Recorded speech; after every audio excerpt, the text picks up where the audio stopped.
Vote ચોરીનો મુદ્દો હાલમાં ખૂબ જ મોટા પ્રમાણમાં સર્ચાઈ રહ્યો છે। તો દર્શક મિત્રો, હાલમાં જે વિરોધ પક્ષ દ્વારા ચૂંટણી પંચ ઉપર અને હાલમાં જે સરકાર છે તેના ઉપર આરોપ લગાવવામાં આવી રહ્યા છે કે હાલમાં જે સરકાર છે તે વોટ ચોરી કરીને સરકાર બનાવી છે, તો તેમને ચૂંટણી પંચ મદદ કરી રહ્યું છે।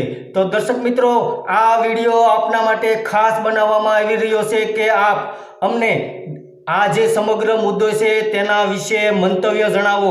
આપનું શું મંતવ્ય છે, આપ શું કહેવા માંગો છો તે અમને જણાવો કે હાલમાં જે વોટ ચોરીનો મુદ્દો છે તે ખરેખર સત્ય છે, કોણ સાચું બોલી રહ્યું છે અને કોણ ખોટું બોલી રહ્યું છે।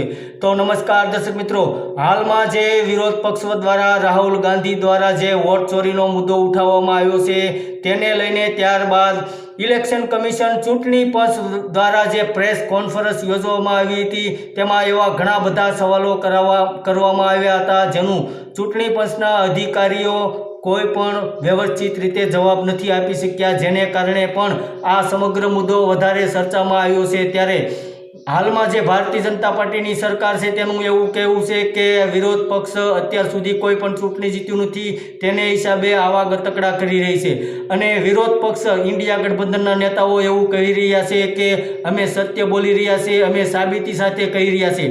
ત્યારે ચૂંટણી પંચ દ્વારા પ્રેસ કોન્ફરન્સ યોજીને એવું કહેવામાં આવ્યું હતું કે આપ અમને અરજી આપો। ત્યારે હાલમાં એસપીના નેતા અખિલેશ યાદવે 18,000 જેટલા હલફનામા બતાવ્યા અને કહ્યું કે આના ઉપર અત્યાર સુધી ચૂંટણી પંચ દ્વારા કોઈ પણ કામગીરી કરવામાં નથી આવી।